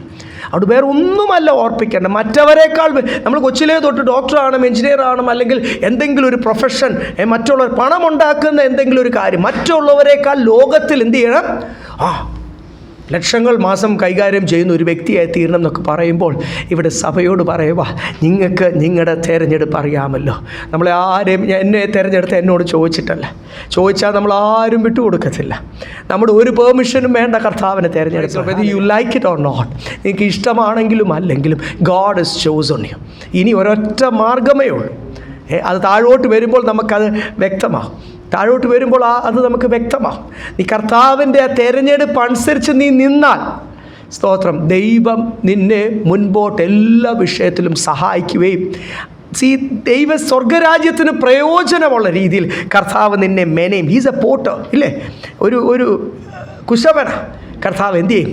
നമ്മൾ വെറും കളിമണ്ണ്. അപ്പം കർത്താവിന് ഹിതമായ രീതിയിൽ ഇനി ഇതിനു വേണ്ടി നമ്മളെ തയ്യാറാക്കുന്ന വചനമാണ് വേണ്ടത്. അപ്പോസ്തലൻ പറയുമ്പോൾ ഞാൻ നിങ്ങളുടെ അടുത്ത് ഭൗമികമായി കിട്ടും എന്നുള്ള വചനമാണോ പറഞ്ഞത്? അല്ല. ലോകത്തിൽ മാനിക്കും എന്നുള്ള വചനമാണോ പറഞ്ഞത്? അല്ല. ഞങ്ങൾ നിങ്ങളോട് പറഞ്ഞ സുവിശേഷം എന്തുവാ? 5-ാമത്തെ വാക്യം വായിച്ചാട്ടെ. ഞങ്ങളുടെ സുവിശേഷം വചനമായി മാത്രമല്ല, ശക്തിയോടും പരിശുദ്ധാത്മാവോടും ബഹുനിശ്ചയത്തോടും കൂടി ആയിരുന്നു നിങ്ങളുടെ അടുക്കൽ വന്നത്. ഇവിടെ എഴുതിയേക്കുന്ന ഞങ്ങളുടെ സുവിശേഷം നിങ്ങളുടെ അടുത്ത് വന്നത് വെറും വാക്കായിട്ടല്ല. Not in word only. Word, വചനം. എല്ലാവരും വചനം സംസാരിക്കുക. AI-ക്കകത്ത് അതിന് ഈ ChatGPT-യോ ജെമിനിയെയോ കോമൺ ആയിട്ട് ഏറ്റവും കൂടുതൽ ആൾക്കാർ ഉപയോഗിക്കുന്നുണ്ട്. ഫോണിലൊക്കെ ഉണ്ടല്ലോ, ലാപ്ടോപ്പ് ഒന്നും എടുക്കണ്ട, കമ്പ്യൂട്ടർ ഒന്നും എടുക്കണ്ട. എല്ലാവരും ജെമിനിക്കാരെ ഉപയോഗിക്കുന്നവർ ഒത്തിരി പേരുണ്ട്. കഴിഞ്ഞ ദിവസം ഇവർക്കൊരു സ്ഥാപനം ഉണ്ടല്ലോ, ചേട്ടനും എന്നോട് പറയുക, ഇപ്പോൾ ഇവരതിൻ്റെ പെയ്ഡ് വേർഷൻസ് എല്ലാത്തിനും എത്ര കുറേ അല്ലെങ്കിൽ നമുക്കൊരു 10 എണ്ണമൊക്കെ ഒരു ദിവസം ഉപയോഗിക്കാൻ പറ്റൂ. അത് കഴിഞ്ഞ് ഈ ഓവെന്ന് പറയും, എക്സോസ്റ്റഡ് എന്ന് പറയും. ഇവരതിൻ്റെ എല്ലാത്തിനും പെയ്ഡ് വേർഷൻസ്. ഇവരുടെ ജോലിയൊക്കെ ഇപ്പം ഭയങ്കര എളുപ്പമാണ്. സ്റ്റാഫൊന്നും ഇല്ലാതെ ഇവർ രണ്ടുപേരോട് ചേർന്ന് ഇപ്പോൾ പകുതി ജോലികൾ. AI പ്രസൻറ്റേഷനൊക്കെ ഇവരൊരെണ്ണം ഉണ്ടാക്കി കാണിച്ചു, സൂപ്പറായിട്ടുണ്ട്. പണ്ടൊക്കെ ഞങ്ങളിരുന്ന് എത്ര മണിക്കൂർ ഇരുന്ന് തയ്യാറാക്കുന്ന നല്ല 3Dയിലല്ലേ, നല്ല ഔട്ട്പുട്ടല്ലേ കിട്ടുന്നത്. അപ്പോൾ ഇതിൻ്റെ അകത്ത് വചനവും നമുക്ക് എന്ത് ചെയ്യാം? ഞാൻ ചില അറിയാൻ വേണ്ടിയൊക്കെ ഞാൻ പലപ്പോഴും സെർച്ച് ചെയ്തിട്ടുണ്ട്. 5 മിനിറ്റ് വേണോ, 10 മിനിറ്റ് വേണോ, 30 മിനിറ്റിൻ്റെ ഒരു പ്രഭാഷണം വേണം, അത് എത്ര പോയിൻറ്റ്സ് വേണം ഒക്കെ നമ്മൾ ആ പ്രോംപ്റ്റിൽ പറഞ്ഞാൽ അത്രയും പോയിൻറ്റ്സ് വെച്ചാൽ പോയിൻറ്റ്സ് ബോൾഡായിട്ട് ഹെഡിങ്, പിന്നെ അതിൻ്റെ എക്സ്പ്ലനേഷൻ നല്ല ബ്രീഫായിട്ട് വണ്ടർഫുൾ പ്രസൻറ്റേഷൻ. വചനം സംസാരിക്കേണ്ട ഒരു ഇവിടെ ആരും ഏയും റെഫർ ചെയ്തുകൊണ്ട് വരല്ലേ, ചുമ്മാതിരുന്ന് പറഞ്ഞിട്ട് പോകാമെന്നേ ഉള്ളൂ. ഒരു സ്തോത്രം പോലും ദൈവമക്കൾ പറയത്തില്ല. കാര്യം AI-യിലുള്ളത് നല്ല ലാംഗ്വേജാണ്, ഫൈൻ ലാംഗ്വേജാണ്. പറഞ്ഞിട്ട് കാര്യമുണ്ടോ? എന്ത് നല്ല വൊക്കാബ്, നല്ല സ്വീറ്റ് വേർഡ്സ്, നല്ല പ്രസൻറ്റേഷൻ, നല്ല അടുക്ക്. ഇതിലൊന്നും ആരും രൂപാന്തരം പ്രാപിക്കത്തില്ല, ശുദ്ധീകരണം പ്രാപിക്കത്തില്ല, ഒരു ദൈവപ്രവൃത്തി ഉണ്ടാകത്തില്ല. അപ്പം പലരും നന്നായിട്ട് സ്വീറ്റ് വേർഡ്സ് നല്ലപോലെ ജനങ്ങളെ ആകർഷിക്കുവാൻ നല്ല ഭാഷ ഉപയോഗിച്ച് അവർ പഠിച്ചതും വായിച്ച പുസ്തകങ്ങളിൽ നിന്നൊക്കെയുള്ള അറിവ് ഉപയോഗിച്ച് ഒത്തിരി പേര് പ്രസംഗിക്കുന്നുണ്ട്. അപ്പോസ്തലൻ പറയുക നിങ്ങളുടെ അടുത്ത് അത് നല്ലപോലെ അങ്ങനെ പ്രസംഗിക്കാൻ, ഫിലോസഫിക്കൽ പ്രസൻറ്റേഷൻ ആ കാലഘട്ടത്തിൽ നല്ല അറിവുള്ളവർ പ്രസൻറ്റ് ചെയ്യുന്ന പോലെ പ്രസൻറ്റ് ചെയ്യുവാൻ ആർക്കറിയാം? പൗലോസ്, ഹീസ് എ സ്കോളർ. ആ വിഷയത്തിൽ അപ്പോസ്തലൻ എന്തുവാ? ഒരു ശശി തരൂരിനേക്കാൾ വലിയവനാണ്. എന്ന് വെച്ചാൽ തന്നേക്കാൾ പഠിത്തമുള്ളവരൊന്നും ആ കാലത്ത് ഇല്ല, അത്രയും അറിവുള്ളവനാണ്. പക്ഷേ ഇതൊന്നും, ഈ ടാറ്റിക്സ്, ഈ ഭാഷയുടെ പ്രയോഗം, ഈ വണ്ടർഫുൾ പ്രസൻറ്റേഷൻ ജനങ്ങളെ അതിൻ്റെ സൈക്കോളജിക്കൽ മൂവ് ആണെങ്കിലും ഇമോഷണൽ മൂവ് ആണെങ്കിലും വാക്കുകളുടെ അടുക്ക് വെച്ചിട്ട് നിങ്ങളെ നല്ലപോലെ സംതൃപ്തിയോടുകൂടി വിടുന്ന ഒരു നല്ല പ്രഭാഷകൻ്റെ ടെക്നിക്ക് ആണെങ്കിലും മോട്ടിവേഷണൽ സ്പീക്ക്, ഇതൊന്നും പൗലോസ്, ഇതിലൊക്കെ ഉസ്താദാ അല്ലെങ്കിൽ മാസ്റ്ററാ, ഇതൊന്നും പൗലോസ് ഉപയോഗിക്കുന്നില്ല. ഇവിടെ എന്തു എഴുതിക്കുക? ഞാൻ നിങ്ങളുടെ അടുത്ത് വന്നപ്പോൾ വെറും വാക്കായിട്ടല്ല, ഈ ജ്ഞാനത്തിലുള്ള വാക്ക് കേട്ട്. ഒത്തിരി പേരുണ്ട് ആത്മാവിൻ്റെ ശക്തി ഇല്ലാതെ ജ്ഞാനത്തിൽ പ്രസൻറ്റ് ചെയ്യും. ചിലർക്കത് ഇഷ്ടം, അത് കേട്ട് 1.5 മണിക്കൂർ 2 മണിക്കൂറൊക്കെ കേട്ട് ബൈബിൾ പറയുന്ന അപ്പോസ്തലൻ തന്നെ ഓർപ്പിക്കുന്നുണ്ട് കൊരിന്ത്യർ സഭയോടൊക്കെ, നിങ്ങൾ ഈ വചനം മാത്രം കേട്ടാൽ നിങ്ങൾ എന്തു ചെയ്യും? ചീർത്തു പോവും. ബലൂൺ ഇങ്ങനെ വരുന്ന പോലെ ഞാൻ വലിയ ആത്മീയനാണ്, എന്നെ ആരും പഠിപ്പിക്കാൻ വരണ്ട, എനിക്ക് ഒരു കാര്യത്തിലും ശുദ്ധീകരണത്തിൻ്റെ ആവശ്യമില്ല, ഞാൻ തികവിലാണ് പോകുന്നത്, പെർഫെക്ഷൻ, ഡിസൈപ്പിൾഷിപ്പ് എന്നൊക്കെ ഈ പദങ്ങളൊക്കെ കേട്ട് അതൊക്കെ ഞാനാണ് എന്നുള്ള ഒരു കപടഭക്തി. അപ്പോസ്തലന്റെ ഭാഷയിൽ നിങ്ങളങ്ങ് ചീർത്ത് കൊരിന്ത്യർ സഭയോട് പറയുക, ഒരു കാലത്ത് ഒരു കൃപാവർത്തനം കുറവില്ലാത്തവരായിരുന്നു, നല്ലപോലെ ആത്മാവിൻ്റെ മൂവ്മെൻറ്റിൽ നിന്നവരാ. പക്ഷേ നിങ്ങളുടെ ഇപ്പോഴത്തെ അവസ്ഥ എന്തുവാ? ചീർത്തിരിക്കുക. പക്ഷേ നിങ്ങൾ അറിയുന്നില്ല, കൊടും പാപം നിങ്ങളുടെ മധ്യത്തിലുണ്ട്. ജാതികൾ കേട്ടാൽ അറയ്ക്കുന്ന പാപം നിങ്ങളുടെ മധ്യത്തിലുണ്ട്. പക്ഷെ അപ്പോഴും നിങ്ങൾ എന്ത് ചെയ്യുക? ചീർത്തിരിക്കുക. അപ്പോൾ ഈ ജ്ഞാനത്തിൻ്റെ വാക്ക് കേട്ടാൽ ഇത് നമ്മളെ ലോകത്തിൽ വയസ്സാക്കി തീർക്കത്തേ ഉള്ളൂ. ഞാൻ നിങ്ങളുടെ അടുത്ത് വന്ന വെറും വാക്കായിട്ടല്ല, not just in word only but in power and Holy Spirit and in much assurance എഴുതിയിരിക്കുന്നത്. പരിശുദ്ധാത്മാവിൻ്റെ ശക്തിയോട് ദൈവത്തിൻ്റെ ശക്തിയോടുകൂടി, പരിശുദ്ധാത്മാവിൻ്റെ ശക്തിയോടുകൂടി. വചനത്തിൽ ഞാൻ എന്തുവാ സംസാരിക്കാൻ നല്ല എടുത്തത്, ഞാൻ മറ്റുള്ളവരുടെ പ്രസംഗം കോപ്പി അടിച്ചല്ല. ഇത് ദൈവത്തിൽ നേരിട്ട് പ്രാപിച്ചത് കൊണ്ടാണ് എനിക്ക് എന്തുണ്ട്, നിശ്ചയമുണ്ട്. ഈ നേരിട്ട് പ്രാപിച്ചാൽ പിന്നെ യു ഹാവ് അഷ്വറൻസ്. ഇനി ആൾക്കാരത് കേട്ടാലും കേട്ടില്ലേലും, ആൾക്കാർ സഭയിൽ വന്നാലും വന്നില്ലേലും, അങ്ങനെ ശുശ്രൂഷിക്കുന്ന ഒരാൾക്ക്, അതിന് നിങ്ങളായിക്കോട്ടെ വേറെ ആരും ആയിക്കോട്ടെ, സ്തോത്രം, അവർക്കത് വിഷയമല്ല. കാര്യം എനിക്ക് ഐ ഹാവ് എൻ അഷ്വറൻസ്, ഞാൻ ദൈവത്തിൽ നിന്ന് പ്രാപിച്ചു, ദൈവം ഇതെന്നോട് പറയാൻ പറഞ്ഞു, അത് അവർക്ക് മനസ്സിലാകുന്ന രീതിയിൽ പ്രസൻറ്റ് ചെയ്തിട്ടുണ്ട്. പിന്നെ അവർക്ക് ഇഷ്ടമായാലും അല്ലേലും അത് എനിക്കൊന്നും ചെയ്യാൻ പറ്റത്തില്ല. സ്തോത്രം, because I have an assurance. ദൈവം പറഞ്ഞത് ഞാൻ പറഞ്ഞു, ഇനി പ്രവർത്തിക്കേണ്ടത് ആരാ? ദൈവമാണ്. ഇതാണ് അപ്പോസ്തലൻ പറഞ്ഞു, ഞാൻ നിങ്ങളുടെ അടുത്ത് വന്നത് വെറും വാക്കായിട്ടല്ല, ശക്തിയാൽ പരിശുദ്ധാത്മാവിനാൽ ബഹുനിശ്ചയത്താൽ. ഞങ്ങൾ നിങ്ങളുടെ ഇടയിൽ എങ്ങനെ പെരുമാറി എന്ന് നിങ്ങൾ അറിയുന്നല്ലോ. ദൈവമക്കളെ, ഈ ജ്ഞാനത്തിൻ്റെ വാക്ക് രൂപാന്തരം തരത്തില്ല. കൊരിന്ത്യൻ ലേഖനത്തിൽ പറയുന്നത് അക്ഷരം കൊല്ലുന്നു, ആത്മാവോ, അറിയാമല്ലോ വാക്യം. അതിനോട് ചേർന്ന് ആ വാക്യത്തിൽ തന്നെ ഒരു കാര്യം കൂടി എഴുതിയിട്ടുണ്ട്, ഒന്ന് വായിക്കാം വാക്യം. 2 കൊരിന്ത്യർ 3-6 വാക്യം. 2 Corinthians chapter 3 verse 6. അവൻ ഞങ്ങളെ പുതുനിയമത്തിന്റെ ശുശ്രൂഷകന്മാരാകുവാൻ പ്രാപ്തരാക്കി, അക്ഷരത്തിന്റെ ശുശ്രൂഷകന്മാരല്ല ആത്മാവിന്റെ ശുശ്രൂഷകന്മാരത്രേ. അക്ഷരം കൊല്ലുന്നു, ആത്മാവ് ജീവിപ്പിക്കുന്നു. ഞങ്ങളെ പുതിയ നിയമത്തിൻ്റെ വക്താക്കളാക്കി. ഞങ്ങളിപ്പോൾ എന്തുവാ പ്രസംഗിക്കുന്ന? പുതിയ നിയമമാണ്, ന്യായപ്രമാണമല്ല. ന്യായപ്രമാണത്തിൽ നിന്ന് നമ്മളെ യേശുവിനോട് അടുപ്പിക്കുന്ന, സ്വർഗത്തോട് അടുപ്പിക്കുന്ന, ശുദ്ധീകരിക്കുന്ന വാക്കുകൾ തീർച്ചയായിട്ടും ഉദ്ധരണിയായിട്ട് അപ്പോസ്തലന്മാരും എടുത്തിട്ടുണ്ട്. അത് പരിശുദ്ധാത്മാ പ്രേരിപ്പിക്കുന്ന അനുസരിച്ച് ആ ഭാഗങ്ങൾ നമ്മൾ എടുത്ത് തീർച്ചയായിട്ടും അത് പുതിയ നിയമവുമായിട്ട് ചേർത്ത് മനസ്സിലാക്കി അത് പഠിപ്പിക്കും. പക്ഷേ ഞങ്ങൾ ആരുടെ ശുശ്രൂഷകരാണ്? പൗരോഹിത്യമല്ല. പഴയ നിയമത്തിൻ്റെ ശുശ്രൂഷകരല്ല. അവിടെ പൗരോഹിത്യമാണ് ഉള്ളത്, അവിടെ കർമ്മമാണ്, അവിടെ പ്രവൃത്തികളാലാണ് നീതീകരണം പ്രാപിക്കുന്നത്. ഞങ്ങളിപ്പം ശുശ്രൂഷിക്കുന്നത്, ഞങ്ങൾ പുതിയ നിയമത്തിൻ്റെ ശുശ്രൂഷകരാണ്. പഴയ നിയമത്തിൽ കുറേ നിയമങ്ങൾ, ഞാൻ എപ്പോഴും ഓർപ്പിക്കുന്നു, കുറേ സെറ്റ് ഓഫ് ലോസ്, ഇങ്ങനെ ചെയ്തോണം, ഇങ്ങനെ ചെയ്തില്ലെങ്കിൽ നിന്നെ ദൈവം പണിഷ് ചെയ്യും. അല്ലാതെ അവിടെ വേറെ ഒരു കാര്യമില്ല. അവിടെ കൃപയില്ല, അവിടെ കൃപയില്ല, പരിശുദ്ധാത്മാവ് കാര്യസ്ഥനായിട്ടില്ല, സഹായമില്ല, ക്ഷമയില്ല. ഞാനെപ്പോഴും ഓർക്കും, അയ്യോ ആ കാലത്ത് വല്ലതും ആയിരുന്നു നമ്മളെയൊക്കെ പണ്ടേ കല്ലെറിഞ്ഞ് കർത്താവ് ആൾക്കാർ നമ്മൾ എന്ത് ചെയ്യുന്നതിന് പ്രമാണം അനുസരിച്ച് കല്ലെറിഞ്ഞ് കൊന്നേന്. ആ ഒരു കാലഘട്ടത്തിൽ മോശ ഇത്രയും ക്ഷമയോടുകൂടി, ആരെങ്കിലുമൊക്കെ ഏതെങ്കിലും 1-2 വിശ്വാസികളൊക്കെ വഴക്കെട്ടുമ്പോൾ ചിലപ്പം വിഷമത്തോട് കർത്താവിനൊക്കെ പറയും, എന്നാ കർത്താവ് എന്നൊക്കെ ചോദിച്ചു പോയിട്ടുണ്ട്. പക്ഷേ മോശ അനുഭവിച്ചതുപോലെ നമ്മൾ ആരെങ്കിലും ഏതെങ്കിലും ദൈവദാസനെ അനുഭവിച്ചിട്ടുണ്ടോ? ദുഷാട്ടിയ ജനം, stiff neck people, stubborn people. ആര് പറഞ്ഞാലും കേൾക്കത്തില്ല, യഹോവയായ ദൈവം പറഞ്ഞാലും കേൾക്കത്തില്ല. ദൈവം ആരാന്നൊക്കെ ചോദിച്ചു കളയും. അതിനല്ലേ കോരഹിനെയും ദാദാനെയും അഭിദാമിനെയും 250 മൂപ്പന്മാരെയും ഭൂമി പിളർന്നങ്ങ് വിഴിഞ്ഞത്. ആരാണ് നിന്നെ അഭിഷേകം ചെയ്തത്? നീ ഏത് യഹോവ എന്നൊക്കെ ചോദിച്ചു കളയും. അങ്ങനത്തെ അഹങ്കാരികളായ ഒരു ദൂഷാട്ടിയ യഹൂദ ജനത്തെ നടത്തുവാൻ എത്ര അവർ നിന്ന് അനുഭവിച്ചു.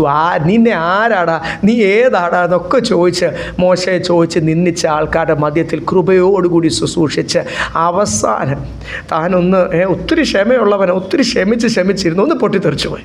പൊട്ടിത്തെറിച്ചിട്ട് താൻ ദൈവത്തെ ചീത്തയൊന്നും വിളിച്ചില്ല, താൻ വ്യഭിചാരമോ കൊലപാതകമോ ഒന്നും ചെയ്തില്ല. താൻ ആ ദേഷ്യത്തിൽ ഇച്ചിരി ഒന്ന് ഇമോഷണലായിപ്പോയി. എന്തുവാ കർത്താവ് പറഞ്ഞു? നീ ദൂരെ നിന്ന് കണ്ടോ, നീ എന്ത് ചെയ്യത്തില്ല. അതാണ് കർത്താവ്, അതാണ് പഴയ നിയമത്തിലെ പ്രമാണം. നമ്മളൊക്കെ എന്നേ കൈവിടപ്പെട്ട് പോയനെ ഇല്ലേ? കനാൻ പ്രവേശിക്കുമായിരുന്നോ? ഇല്ല. ആ മരുഭൂമി യാത്രയിൽ പട്ടുപോകേണ്ടവരായിരുന്നു. പക്ഷേ ഇന്ന് നമുക്കുള്ള പ്രത്യേകത, നമുക്കിന്നും പ്രാഗൽഭ്യത്തോട് ദൈവസന്ധി നിൽക്കുവാൻ കഴിയുന്നത് നമ്മുടെ കുറവുകൾ ഉള്ളപ്പോൾ തന്നെ ദൈവം നമ്മളെ തിരഞ്ഞെടുത്തു.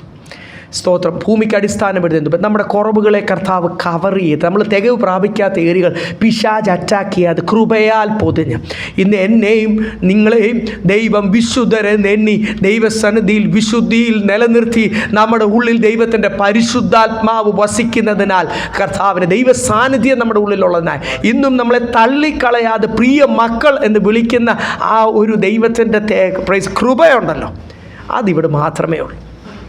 ആ കൊരിന്ത്യയിലേറെ നമ്മൾ വായിച്ചല്ലോ, അവിടെ വായിച്ചേ 3:6. അക്ഷരം. യെസ്. എന്നെ അങ്ങനെ എഴുതാൻ കാരണം നമ്മൾ കൊരിന്ത്യലേഖനം പഠിച്ചപ്പോൾ ചിന്തിച്ചതാണ്. പുറപ്പാട് പുസ്തകത്തിൽ എക്സോഡസിൽ എഴുതിയിട്ടുണ്ട്. അന്ന് പ്രമാണം കൊടുത്ത ദിവസം, പഴയ നിയമ പ്രമാണം, ആ 10 കൽപ്പന ആ കൊടുത്ത ദിവസം, അന്ന് അവിടെ താഴെ വന്നപ്പോൾ അവർ കംപ്ലീറ്റ്ലി ലോകത്തിലായിരുന്നു. അന്ന് മോശ കോപിച്ച്, അല്ലെങ്കിൽ ദൈവത്തിൽ നിന്ന് ദൈവം ആ ജനത്തോട് ഭയങ്കരമായിട്ട് വിരോധമായി തീർന്ന് കർത്താവ് പറഞ്ഞു, മോശയോടും പറഞ്ഞു, ലേവ്യരും ആരാ എടുക്കുന്നത്, വാളെടുത്ത് എന്ത് ചെയ്യണം, അപ്പനാണേലും അവിടെ വ്യത്യാസമൊന്നുമില്ല, അവിടെ കുടുംബവും അപ്പനും അമ്മയും ഒന്നും കർത്താവിന് ഇന്നും അന്നും വിഷയമല്ല. കുടുംബമായിട്ട് നമ്മളെ ആക്കിയിരിക്കുന്നത് എന്തിനാണ്? മനുഷ്യൻ ഏകനായിട്ടിരിക്കുന്നത് നന്നല്ല, അങ്ങോട്ടും ഇങ്ങോട്ടും എൻകറേജ് ചെയ്ത് സ്വർഗത്തിൽ പോകണം. കർത്താവ് അന്ന് യഹോവയായ ദൈവത്തിൻ്റെ സ്വഭാവം നമ്മൾ മനസ്സിലാക്കുന്നത് ബൈബിളിൽ നിന്നല്ലേ. നിൻ്റെ അപ്പനാണേലും അമ്മയാണേലും സഹോദരനാണെങ്കിലും സഹോദരിയാണെങ്കിലും അയലോക്കക്കാരനാണെങ്കിലും മക്കളാണെങ്കിലും ആരാണെങ്കിലും വാളെടുക്കുക, വെട്ടിക്കൊല്ലുക. അന്ന് എത്ര പേര് മരിച്ചു? 3000-ഓളം പേര്. സ്തോത്രം. പഴയ നിയമ പ്രമാണം കൊടുത്ത ദിവസം 3000 പേര് മരിച്ചു. പുതിയ നിയമ പ്രമാണം പത്രോസിൽ കൂടെ ആദ്യത്തെ പ്രസംഗം കൊടുത്ത ദിവസം എത്ര പേര് സ്നാനപ്പെട്ടു? Praise the Lord. അക്ഷരം കൊല്ലുന്നു, ആത്മാവോ ജീവിപ്പിക്കുന്നു. ദൈവത്തിൻ്റെ വചനം കൊരിന്ത്യർ ലേഖനത്തിൽ ഓർപ്പിക്കുന്ന പോലെ തന്നെ നമ്മൾ ഈ വചനം, അതിൻ്റെ അറിവ്, അതിൻ്റെ ജ്ഞാനം, അതിനെ ലോകജ്ഞാനത്തിൽ അനലൈസ് ചെയ്ത് ബൈബിൾ കോളേജിലൊക്കെ പഠിപ്പിക്കുന്ന പോലെ ഡിവൈഡ് ആൻഡ് സ്റ്റഡി, ഒത്തിരി രീതികളുണ്ട് വചനം പഠിപ്പിക്കാൻ.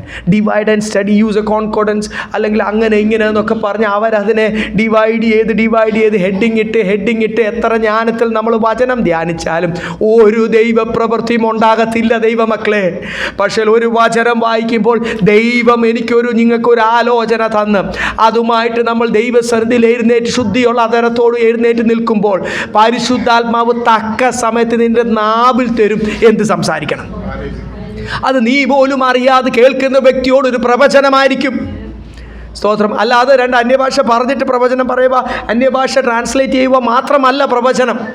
സ്തോത്രം. നീ സംസാരിക്കുമ്പോൾ അവനോടുള്ള ദൈവാലോചന, അവളോടുള്ള ദൈവാലോചന ആയിരിക്കണം. അതിന് ഞായറാഴ്ച മാത്രം ശുദ്ധീകരണത്തോടുകൂടി ഇരുന്നാൽ പോരാ. അല്ലാത്ത ദിവസങ്ങളെല്ലാം ഓരോ പകലും ആരംഭിക്കുമ്പോൾ കർത്താവേ, ഈ പരിശുദ്ധാത്മാവുണ്ട് ഇവിടെ എഴുതിയിരിക്കുന്നത്, ഞങ്ങൾ നിങ്ങളുടെ അടുത്ത് വന്നത് പരിശുദ്ധാത്മാവിനാലും ശക്തിയാലും ബഹുനിശ്ചയത്തോടുകൂടി ഞങ്ങൾ വന്നു എന്ന് മാത്രമല്ല, നിങ്ങളുടെ മധ്യത്തിൽ എങ്ങനെ ജീവിച്ചു എന്ന് നിങ്ങൾ അറിയുന്നുവല്ലോ. ഈ പരിശുദ്ധാത്മാവും ശക്തിയും എന്നും പറയാൻ കാരണം പരിശുദ്ധാത്മാവാണ് നമ്മളെ രൂപാന്തരപ്പെടുത്തുന്നത്. നീ ആഗ്രഹിക്കുന്നതൊന്നും ഞങ്ങൾക്ക് തരാം. പരിശുദ്ധാത്മാവിഷ്യം പ്രാപിച്ച് ഒട്ടനെ പത്രോസും യോഹന്നാനോട് ഇറങ്ങി എന്ത് ചെയ്തു? ആ മുടന്തനോട് പറഞ്ഞു, എന്തുവാ നീ ആഗ്രഹിക്കുന്ന പണോ? അത് എൻ്റെ കയ്യിലില്ല, പക്ഷേ എൻ്റെ കയ്യിൽ ഒന്നുണ്ട്. അതെന്തുവാ? ഇന്നലെ അങ്ങോട്ട് കഴിഞ്ഞ ദിവസം പ്രാപിച്ചതേ ഉള്ളൂ. പരിശുദ്ധാത്മാവിൻ്റെ ശക്തി ഞാൻ പ്രാപിച്ചതെന്ന്, അഭിഷേകം പ്രാപിച്ചു. ദൈവം എന്നെ ശുശ്രൂഷയ്ക്കായിട്ട് അഭിഷേകം ചെയ്തു. അപ്പോൾ എനിക്കുള്ളത് എന്തുവാ? പരിശുദ്ധാത്മാവിൻ്റെ ശക്തി. ആ ശക്തിയാൽ ഞാൻ പറയുന്നു, എഴുന്നേറ്റ് നടക്കും. ആ ശക്തിയാൽ രോഗിയോട് പറയുന്നു. ആ ശക്തിയാൽ ആരാധിച്ചപ്പോൾ ചങ്ങല പൊട്ടി. പത്രോസിനോടും യോഹന്നാനോടും യാക്കോബിനും ഒക്കെ പറഞ്ഞാൽ അവർക്ക് പറയാൻ ഒരു കാര്യമേ ഉള്ളൂ, പരിശുദ്ധാത്മാവിൻ്റെ ശക്തി. ഇത് പ്രവർത്തിക്കും. ഇത് ഉടനെ അതിൻ്റെ പ്രവർത്തിച്ചു. അങ്ങനല്ലേ? അനന്യാസും സഫീരയും ദൈവസന്നിധിയിൽ വന്ന് ഈ അഭിഷേകം പ്രാപിച്ച പരിശുദ്ധാത്മാ വ്യാപരിക്കുന്ന സഭയിൽ വന്ന് കള്ളത്തരം പറഞ്ഞു. ആദ്യം ഭാര്യ പറഞ്ഞു, പിന്നെ ഭാര്യ പറഞ്ഞു, നീ ഇത്രയ്ക്ക് തന്നെ വിറ്റോ എന്ന് ഭാര്യയോട് ചോദിച്ചപ്പോൾ 2 പേരും ഒത്ത് കള്ളത്തരം പറഞ്ഞു. ഒരു കള്ളത്തരം, ഓൺ ദ സ്പോട്ട് ആക്ഷൻ. ഇന്നിപ്പം പാപം ചെയ്തു വന്ന് പല കൂട്ടത്തിലും തിരുവത്താഴം എടുത്താലും ഒരു കുഴപ്പമില്ല. കാരണം എന്നാ? ദൈവ സാന്നിധ്യമുള്ള കൂട്ടായ്മയിൽ തിരുവത്താഴം എടുത്താൽ വിവരം അറിയും. കഴിഞ്ഞ നാളുകൾ എൻ്റെ സഭാ ശുശ്രൂഷയിൽ വിഷമത്തോടുകൂടി പറയട്ടെ, കുടുംബങ്ങൾ 2ആയി പോകുന്നവരെയും കാണേണ്ട വന്നിട്ടുണ്ട്. ചെറിയ വിഷയങ്ങളല്ല ചോദിച്ചിട്ടുണ്ട്. ആ കുടുംബങ്ങൾ ഇന്നും സഫർ ചെയ്യുന്നുണ്ട്. വിഷമത്തോടെ അവരെ എപ്പോഴും ഓർക്കുമ്പോൾ പ്രാർത്ഥിക്കും. അതുകൊണ്ട് സ്തോത്രം, ഹല്ലേലൂയ. ദൈവ സാന്നിധ്യമുണ്ടെങ്കിൽ, പരിശുദ്ധാത്മാവ് ഒരു കുടുംബത്തിലുണ്ടെങ്കിൽ അവിടെ ദൈവപ്രവൃത്തി നടക്കും. പരിശുദ്ധാത്മാവ് ഒരാളുടെ ജീവിതത്തിലുണ്ടെങ്കിൽ ആ ദൈവപ്രവൃത്തി നടക്കും. വചനം പോലെ അതിൻ്റെ ജ്ഞാനം, ആ വചനത്തിൻ്റെ ജ്ഞാനം അല്ലെങ്കിൽ ലോകജ്ഞാനത്തിൽ വചനം അനലൈസ് ചെയ്യുന്ന പോലെ അല്ല, പരിശുദ്ധാത്മാവിൻ്റെ ശക്തി ഉണ്ടെങ്കിൽ അവിടെ ഉടനെ ഒരു മാറ്റമുണ്ടാവും. പരിശുദ്ധാത്മാവിൻ്റെ ശക്തിയിൽ കൂടെ നമ്മൾ ആ വചനം അതൊരാൾ ശുശ്രൂഷിക്കുമ്പോൾ, നമ്മളത് ഏറ്റെടുക്കുമ്പോൾ നമ്മളിലും ഒരു പ്രവൃത്തി ഉണ്ടാവും. എന്തുണ്ടാവും? ഒരു ചേഞ്ച് ഉണ്ടാവും. പാരമ്പര്യ സ്വഭാവം, എൻ്റെ അപ്പച്ചൻ്റെ, എൻ്റെ അപ്പൻ്റെ, അല്ല അമ്മയുടെ സൈഡിൽ നിന്നോ അപ്പൻ്റെ സൈഡിൽ നിന്നോ ആരുടെയെങ്കിലുമൊക്കെ സ്വഭാവമല്ലേ? നമ്മുടെ 4 കുഞ്ഞുങ്ങളുണ്ട്. എൻ്റെ 4 കുഞ്ഞുങ്ങളും 4 രീതിയിലാണ്. 4 രീതിയിലാണ്. 4 പേരും കർത്താവിൻ്റെ വേലയ്ക്കായിട്ട് സമർപ്പിച്ചിരിക്കുക. അതിലാരാ നല്ലപോലെ പ്രയോജനമാകുന്നത് ഞാനിങ്ങനെ നോട്ടീസ് ഇടയ്ക്കൊക്കെ ഞാൻ വൈഫിനോട് അതാ പറയുന്നത്. ആരായിരിക്കും? കാര്യം ഇപ്പോഴൊന്നും അറിയത്തില്ല ആ പുള്ളിയുടെ ഇതനുസരിച്ച്. ഇപ്പോൾ ആരെയും കണ്ടിട്ട് ഓടുന്നുണ്ട്, എന്നാലും അവരെയൊക്കെ ടീനേജ് അല്ലേ. ആ വിളി അനുസരിച്ച് ഒരുക്കുവാൻ പരിശുദ്ധാത്മാവാണ് നമ്മളെ രൂപാന്തരപ്പെടുത്തുന്നത്. നമ്മുടെ പാരമ്പര്യ സ്വഭാവം ഞാൻ പറഞ്ഞ ഓരോരുത്തർക്കും ഉണ്ട് നമ്മുടെ കുറേ സ്വഭാവം. നമ്മുടെ ഈ സ്റ്റബേണൊക്കെ അങ്ങോട്ട് മാറി ദൈവത്തെ ഭയപ്പെടുവാനും, ദൈവം ഒരു കാര്യം പറഞ്ഞാൽ ശമൂവേൽ പ്രവാചകൻ പറഞ്ഞ ബാലനായിരുന്നപ്പോൾ പറഞ്ഞ പോലെ അങ്ങ് സംസാരിച്ചോ ഞാൻ കേട്ടുകൊള്ളാം, അങ്ങനെ ദൈവസന്നിധിയിൽ സമർപ്പിക്കുവാനാണ് കർത്താവ്. അൺകണ്ടീഷണൽ. ഞാൻ ഇങ്ങനെ ചെയ്താൽ ഞാൻ ഇങ്ങനെ, ദൈവം എൻ്റെ ജീവിതത്തിൽ ഇങ്ങനെ ചെയ്താൽ ഞാൻ വേണേ. ഒരാൾ പറഞ്ഞ് ഞാൻ ഓർക്കുന്നുണ്ട്, പപ്പയുടെ ഒരു വിശ്വാസിയാണ്. ഒരാൾ പറഞ്ഞ് ഞാൻ ഓർക്കുന്നുണ്ട്, കർത്താവ് എൻ്റെ ജീവിതത്തിൽ ഇങ്ങനെ ചെയ്താൽ ഞാൻ കർത്താവിൻ്റെ വേല ചെയ്തോളാം. കർത്താവ് അങ്ങനെ ചെയ്തുമില്ല. അയാൾ കർത്താവിൻ്റെ വേല ചെയ്തുമില്ല. ഒരു കമ്പനിയുടെ മാനേജറായിരുന്നു. പാവത്തിൻ്റെ വല്ലാത്തൊരു കേസിൽ ജോലിയും പോയി. ചെറുപ്പത്തിൽ തന്നെ. അന്ന് തൊട്ട് പുള്ളി ഇന്നും എങ്ങനെയൊക്കെയോ ജീവിച്ചു പോകുന്നു എന്നേ ഉള്ളൂ. മക്കളൊക്കെ ഇപ്പം പഠിച്ച് ജോലിയിലൊക്കെ ആയിരിക്കും. ഞാൻ പറഞ്ഞത് മേലിൽ ദൈവത്തോട് ഇതുപോലത്തെ കണ്ടീഷൻ പറഞ്ഞേക്കല്ല. ദൈവം എൻ്റെ ജീവിതത്തിൽ ഇങ്ങനെ ചെയ്താൽ ഞാൻ ആർക്ക് കർത്താവിന് വേണോ അങ്ങനത്തെ വേലക്കാരെ. അൺകണ്ടീഷണൽ ലവ് എന്ന് പറയുന്ന പോലെ തന്നെ ദൈവസന്നിധിയിലുള്ള സമർപ്പണവും എന്തായിരിക്കണം? ഒരു കണ്ടീഷനും വെക്കണ്ട, അങ്ങ് പറഞ്ഞോ ഞാൻ കേട്ടുകൊള്ളാം. അതിനൊക്കെ നമ്മളെ രൂപാന്തരപ്പെടുത്തുന്ന ഈ പരിശുദ്ധാത്മാവിൻ്റെ ശക്തിയാണ് നമ്മുടെ ജീവിതത്തിൽ എത്രത്തോളം. 6ാമത്തെ വാക്യം വായിച്ചാട്ടെ. ബഹുകഷ്ടം സഹിക്കേണ്ടി വന്നിട്ടും Yes. നിങ്ങൾ പരിശുദ്ധാത്മാവിനെ സന്തോഷത്തോടെ വചനം കൈക്കൊണ്ട് നിങ്ങൾക്കും കർത്താവിനും അനുകാരികളായി തീർന്നു. ഒത്തിരി കഷ്ടങ്ങൾ സഹിക്കേണ്ട. നേരത്തെ നമ്മൾ വായിച്ചില്ലേ, ബഹുനിശ്ചയം. മറ്റുള്ളവരൊക്കെ ചിലരൊക്കെ പറയും എനിക്ക് വചനം അറിയാം എന്നൊക്കെ പറയും. പക്ഷേ ഈ നിശ്ചയം ഉണ്ടോ ഇല്ലയോ എന്നൊക്കെ നമ്മൾ അറിയുന്നത് എപ്പോഴാണെന്നറിയോ? കഷ്ടതയിൽ കൂടെ കടന്നു പോകുമ്പോഴാണ്. അനേകർ ആ സമയത്ത് പെറുപെറുക്കും. എല്ലാവരും തുടങ്ങി. ഞാൻ പറഞ്ഞല്ലോ, പരിശുദ്ധാത്മാവിൻ്റെ ശക്തിയിലൊക്കെയാണ് എല്ലാവരും തുടങ്ങുന്നത്. രക്ഷിക്കപ്പെടുന്ന സമയത്ത് തൊട്ട് ഇച്ചിരി കഴിയുമ്പോൾ ഈ പരിശുദ്ധാത്മാവിൻ്റെ ശക്തിയൊക്കെ എങ്ങനെയാ ചോർന്ന് പോകുന്നതെന്ന് അറിയത്തില്ല. നമ്മുടെ കുറവ് കൊണ്ടേ ചോർന്ന് പോകത്തുള്ളൂ, അല്ലാതെ പോകത്തില്ലല്ലോ. നമ്മളതിനെ അനലൈസ് ചെയ്യാത്തതുകൊണ്ടാണ് നമ്മളത് എങ്ങനെയാണെന്ന് മനസ്സിലാക്കാൻ കഴിയാത്തത്. അത് മനസ്സിലാക്കുമ്പോൾ നമുക്ക് മനസ്സിലാവും പരിശുദ്ധാത്മാവിൻ്റെ ശക്തിയൊക്കെ എന്തായിത്തീരുന്നു? ചോർന്നു പോകുവാണ്. അവിടെ ശക്തിയൊന്നും ഇല്ലാതെ ഒത്തിരി ദൈവമക്കളും ദൈവദാസന്മാരും ഒക്കെ മടുത്തു പോകുന്നു, ക്ഷീണിച്ചു പോകുന്നു. ഇനി എന്ത് ചെയ്യണം എന്നറിയത്തില്ല. പല വിഷയത്തിലും ദൈവത്തിൽ ആശ്രയിക്കുന്നതൊക്കെ അങ്ങ് വിട്ട് എല്ലാത്തിലും ഇപ്പോൾ മനുഷ്യരിൽ ആശ്രയിക്കും. മനുഷ്യരോട് ആലോചന ചോദിക്കുക എന്ത് ചെയ്യണം, അഡ്വക്കേറ്റിനോട് ചോദിക്കുക, വേറെ ആൾക്കാരോട് ചോദിക്കും, ഭൂമിയിൽ ഞാനുള്ളവരോടൊക്കെ ചോദിക്കുക എന്ത് ചെയ്യണം, എന്നെ ഒന്ന് രക്ഷിക്കോ. ഇതുപോലെ ആയിരുന്നു അവർ രക്ഷിക്കപ്പെട്ട സമയത്ത്. കർത്താവിന് വേണ്ടി ജീവൻ നൽകാമെന്ന് തീരുമാനമെടുത്ത അന്ന് എന്തുണ്ടായിരുന്നു? പരിശുദ്ധാത്മാവിൻ്റെ ശക്തി ഉണ്ടായിരുന്നു. ഇത് ശക്തി ചോർന്ന് കഴിയുമ്പോൾ ഈ നിശ്ചയമൊക്കെ പോവും. ഈ ബഹുനിശ്ചയം എന്നിവിടെ എഴുതിയിരിക്കുന്നത് എപ്പോഴാണെന്നറിയാം? ഓരോ പരീക്ഷയെ കൂടി കടന്നു പോകുമ്പോൾ ഒരു ചെറിയ ബാലൻ, താൻ രാജാവൊന്നും ആയിട്ടില്ല, തന്നെ ശുശ്രൂഷയിലൊന്നും ഇറങ്ങിയിട്ടില്ല. ദാവീദ് പറഞ്ഞ നമുക്കറിയത്തില്ലേ, സിംഹത്തിൻ്റെ കയ്യിൽ നിന്ന് എന്നെ വിടുവിച്ച ദൈവം, ഈ കരടിയുടെ കയ്യിൽ നിന്ന് എന്നെ വിടുവിച്ച ദൈവം, ഈ ജയൻ്റ്, ഈ മല്ലൻ്റെ കയ്യിൽ നിന്നും എന്നെ എന്ത് ചെയ്യും? അതൊരു നിശ്ചയമല്ലേ? ഗിദെയോൻ നിശ്ചയം ആദ്യം ഇച്ചിരി കുറവുണ്ടായിരുന്നുകൊണ്ട് 10,000-30,000 പേരെയൊക്കെ സംഘടിപ്പിച്ചു. നമുക്ക് എന്ത് ചെയ്യാം? അടിച്ച് നേരിടാം. അടിക്കടി, വാളിൽ വാള്. കർത്താവ് പറഞ്ഞോ അല്ല, ഇതെല്ലാം മാറ്റി കുറച്ച് പേരെയും കൊണ്ട് സ്തോത്രം. അല്ല, അവിടെയൊക്കെ എന്തുവാ? യോശുവയും കാലേബും വന്ന് പറഞ്ഞ റിപ്പോർട്ട് എന്തുവാ? അവർ വലിയവരാ, അവർ ഭയങ്കരന്മാരാ. പക്ഷേ കർത്താവ് കൂടെ ഉണ്ടെങ്കിൽ നമുക്ക് കനാൻ എന്ത് ചെയ്യാൻ പറ്റും? അവിടെയൊക്കെ എന്തുവാ ദൈവമക്കളെ? പഴയ നിയമത്തിൽ പോലും നമ്മൾ എത്ര നല്ല പരിശുദ്ധാത്മാവിൻ്റെ ശക്തി ഇത്രയും അളവിൽ അവരുടെ മേൽ പകർന്നിട്ടില്ലാത്തപ്പം പോലും നമ്മൾ അവരിൽ എന്ത് കാണുന്നുണ്ട്? പഴയ നിയമ ഭക്തരിൽ ഒരു വലിയ നിശ്ചയം കാണുന്നുണ്ട്. എബ്രഹാം തൊട്ട്, അതുകൊണ്ടല്ലേ വിശ്വാസത്തിൻ്റെ പിതാവായി, ഒരു നിശ്ചയം കാണുന്നുണ്ട്. ഈ പുതിയ നിയമ ഭക്തർ നമ്മുടെ ഉള്ളിൽ, നമ്മുടെ ഹൃദയമാണ് പരിശുദ്ധാത്മാവിൻ്റെ ആലയം, ഹൃദയമാണ് അതിപരിശുദ്ധ സ്ഥലം. എന്നിട്ടും എന്തുവാണ് ഇല്ലാത്തത്? നിശ്ചയമില്ലാതെ, ബഹുനിശ്ചയമില്ലാതെ. ദൈവമക്കളെ 6ാമത്തെ വാക്യം ഒന്നുകൂടെ വായിച്ചാട്ടെ. ബഹുകഷ്ടം സഹിക്കേണ്ടി വന്നിട്ടും നിങ്ങൾ പരിശുദ്ധാത്മാവിന്റെ സന്തോഷത്തോടെ വചനം കൈക്കൊണ്ട് ഞങ്ങൾക്കും കർത്താവിനും അനുകാരികളായി തീർന്നു. നമുക്ക് മനസ്സിലാകാൻ പറ്റാത്തൊരു കാര്യമാണ്. ഞങ്ങളും ഇതിൽ കൂടി തന്നെ കടന്നു പോകുന്നത്. ഭയങ്കര കഷ്ടതയുണ്ട്, പക്ഷേ വലിയ സന്തോഷമാണ്. അത് ഞങ്ങളുടെ ജീവിതത്തിലും കണ്ട്. യേശുവിൻ്റെ ജീവിതത്തിലും എന്തുവാ? ആ ശുശ്രൂഷ കാലത്ത് ഭയങ്കര കഷ്ടത, ക്രൂശിൻ്റെ അനുഭവത്തിൽ കൂടി പോകുമ്പോൾ വലിയ സന്തോഷമാണ്. അതെടുത്ത് പറയുന്നില്ല ലേഖനത്തിൽ? തൻ്റെ മുമ്പിൽ വെച്ചിരിക്കുന്ന സന്തോഷമോർത്താണ് ക്രൂശിൽ കർത്താവ് ഇതെല്ലാം സഹിച്ചത്. കഷ്ടതയിൽ കൂടി കടന്നു പോകുമ്പോൾ, നിന്ദിക്കുമ്പോൾ, ആൾക്കാർ തുപ്പുമ്പോൾ, ഹല്ലേലൂയ, നിനക്ക് ശക്തിയുണ്ടോ? കഴിയുമെങ്കിൽ നീ എൻ്റെ ക്രൂശിൽ നിന്ന് സർവശക്തനായ ദൈവത്തോടാണ് പറയുന്നത്. അവിടെ ഒക്കെ കർത്താവിനെ വെല്ലുവിളിച്ച് നിൽക്കുമ്പോഴും തനിക്ക് ശക്തിയുണ്ടെങ്കിലും താൻ ഈ പിതാവിൻ്റെ ഇഷ്ടത്തിന് വേണ്ടി നമുക്കറിയാം ആ ക്രൂശ് മരണം സഹിക്കുമ്പോഴൊക്കെ അവിടെ എഴുതിയേക്കുന്ന വലിയ സന്തോഷം, ഈ കഷ്ടതയിൽ കൂടി കടന്നു പോകുമ്പോൾ സന്തോഷം. അപ്പോസ്തലന്മാർ കഷ്ടതയിൽ കൂടി, പത്രോസും ഹല്ലേലൂയ യോഹന്നാനും പൗലോസും ശീലാസും അവരൊക്കെ ഈ കഷ്ടതയിൽ കൂടി കടന്നു പോകുമ്പോൾ, കാരാഗ്രഹത്തിൽ കൂടി കടന്നു പോകുമ്പോഴും പാടി സ്തുതിച്ചതിൻ്റെ കാരണം എന്നാണെന്നറിയാം? വലിയ സന്തോഷം. നമുക്കിത് മനസ്സിലാകാൻ പറ്റാത്തൊരു കാര്യമല്ലേ? നിങ്ങളൊന്ന് ചിന്തിച്ച് നോക്കുക. എൻ്റെ ജീവിതത്തിൽ, ഫോർ എക്സാമ്പിൾ, എൻ്റെ ജീവിതത്തിൽ കർത്താവ് ഈ കഷ്ടത മാത്രം തരുക, അതിൻ്റെ പാരലായിട്ടൊരു സന്തോഷം തന്നില്ലെങ്കിൽ ഞാൻ എൻ്റെ മെൻ്റൽ ബാലൻസ് ചിലപ്പം, മാനസിക സ്ഥിരത എന്ത് ചെയ്യും? മാറിപ്പോവും, ഞാൻ തകർന്നു പോകും. പക്ഷേ ഇന്നും നമ്മളൊക്കെ നിലനിൽക്കുന്നതിൻ്റെ കാരണം എന്നാണെന്നറിയാം? എത്രത്തോളം കഷ്ടതയുണ്ടോ, തീച്ചൂളയുടെ ചൂട് കൂട്ടുന്ന അനുസരിച്ച് കർത്താവ് കൃപയും സന്തോഷവും സംതൃപ്തിയും ഹല്ലേലൂയ ആവശ്യമുള്ളതെല്ലാം തന്ന് ബാലൻസ് ചെയ്യുന്നു. പരീക്ഷയുള്ളപ്പോൾ കൂട് നീക്ക് പോക്കുമുണ്ട്, പ്രൈസ് ദി ലോർഡ്. കൂട് കൃപയുണ്ട്, എൻ്റെ കൃപ നിനക്ക് മതി, ബലഹീനതയിൽ നിന്നെ എന്താക്കി തീർക്കും. അത് ലോകത്തിന് മനസ്സിലാകത്തില്ല. കഷ്ടതയുടെ മധ്യത്തിൽ സന്തോഷിക്കുക. ഓ ദൈവം എന്നെ ഇത്രയും നിന്നെ അനുഭവിക്കും, ഇത്രയും അടി കൊണ്ട്, ചാട്ടവാറ് വെച്ച് അടി കൊണ്ടപ്പോൾ അവർ തുള്ളി ചാടിപ്പോയത്. ദൈവം എന്നെ ഇതിന് തിരഞ്ഞെടുത്തതിനായി ഓർത്ത് നമ്മൾ ആരെങ്കിലും അത് ചെയ്യുമോ? ഞങ്ങൾക്കുണ്ടായിട്ടുണ്ട് ദേശത്ത് മീറ്റിങ്ങുകൾ നടത്തിയ നിമിത്തവും ഞങ്ങളുടെ ദേശത്തും ഒക്കെ ആൾക്കാരെല്ലാം കൂടി ബഹളം ഉണ്ടാക്കി നിന്ദിച്ച് ഞങ്ങൾ അതുപോലെ ആ ദേശത്ത് ഒരു വലിയ ഭവനമായിട്ട് നിൽക്കുമ്പോൾ തന്നെ യേശു നിമിത്തം നിന്ദിക്കപ്പെടേണ്ട അനുഭവങ്ങൾ പല പ്രാവശ്യം നമ്മുടെ ദേശത്തും നമ്മുടെ വസ്തുവിലും ഒക്കെ മീറ്റിങ്ങുകൾ നടത്തിയ നിമിത്തമൊക്കെ ജനങ്ങൾ ഇറങ്ങി വന്ന് അടിച്ച് തകർത്ത് പോയ അനുഭവങ്ങളൊക്കെ ഉണ്ടായിട്ടുണ്ട്, പലപ്പോഴും ഉണ്ടായിട്ടുണ്ട്. ദൈവം അനുഭവിച്ചിട്ടുണ്ട്. വലിയൊരു വിഷമം, ഒരു ഇൻസൾട്ട് അല്ലേ, വീടിൻ്റെ മുറ്റത്തിട്ട് അടി കൊള്ളുക എന്ന് പറയുന്നത് എന്തൊരു ഇൻസൾട്ടാണെന്നറിയാം.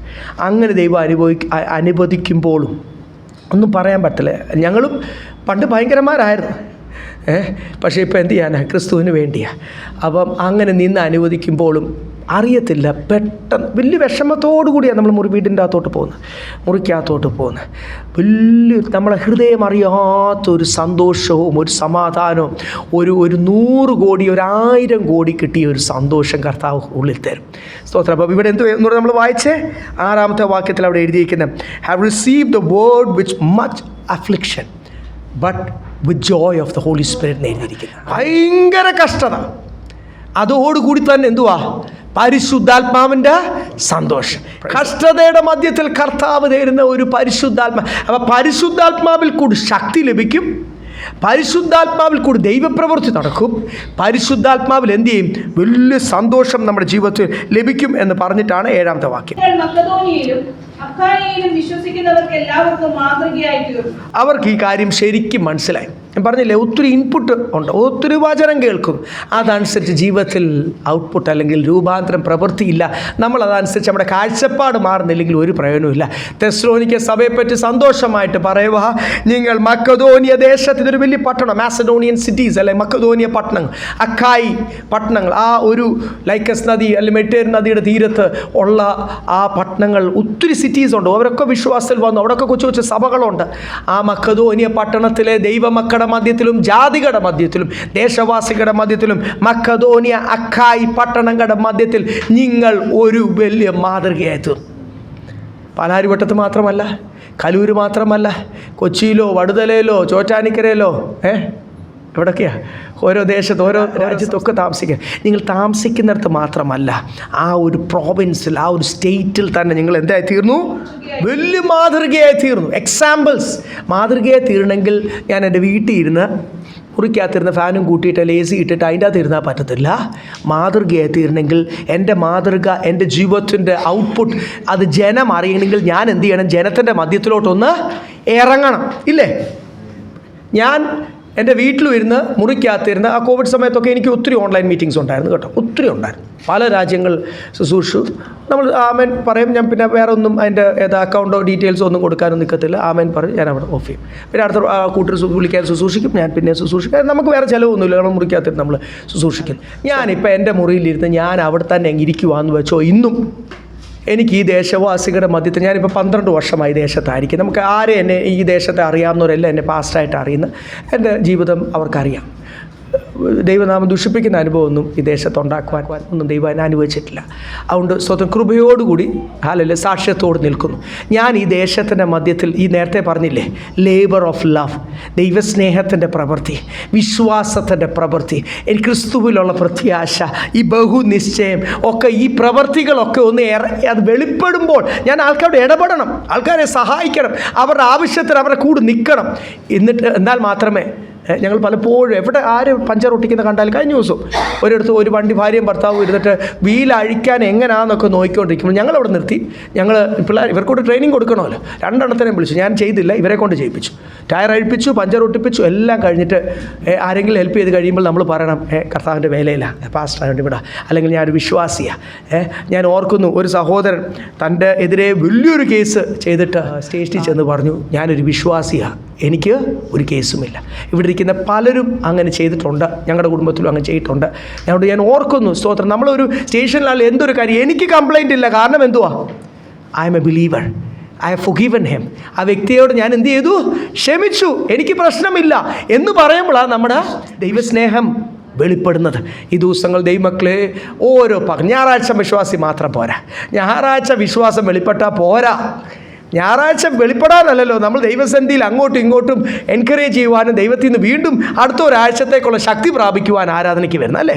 സ്തോത്രം. ഈ വരുന്ന ഒരാഴ്ച, നാളെ തൊട്ടല്ല ഇന്ന് ഉച്ച തൊട്ട്, കർത്താവ് എന്നിൽ നിന്ന് വിശ്വാസത്തിൻ്റെ പ്രവൃത്തി, അല്ലെങ്കിൽ ഈ സ്നേഹത്തിൻ്റെ പ്രവൃത്തി, പ്രൈസ് ദി ലോർഡ്, കർത്താവിൽ എനിക്കൊരു നിശ്ചയമുണ്ടെന്നും കർത്താവിലുള്ള പ്രത്യാശയൊക്കെ ഞാനൊന്ന് പറയുവാൻ അതിനുള്ള ജ്ഞാനവും പരിജ്ഞാനവും വാക്കുകളൊക്കെ എനിക്ക് തരണമേ. നമുക്ക് പ്രാർത്ഥിക്കാൻ. 2 വാക്യം കൂടി പെട്ടെന്ന് വായിച്ച അധ്യായം തീരുവാണല്ലോ. നിങ്ങളുടെ അടുത്തിൽ നിന്ന് കർത്താവിന്റെ വചനം ഒഴുകി മക്കദോനിയയിലും അക്കായിലും മാത്രമല്ല, എല്ലായിടവും നിങ്ങൾക്ക് ദൈവത്തിലുള്ള വിശ്വാസം പ്രസിദ്ധമായിരിക്കും. നിങ്ങളുടെ സാക്ഷ്യം എന്ത് ചെയ്യുന്നു? ഇത് നിങ്ങളിൽ നിന്ന് ഇറ്റ് സ്പ്രെഡ്സ്.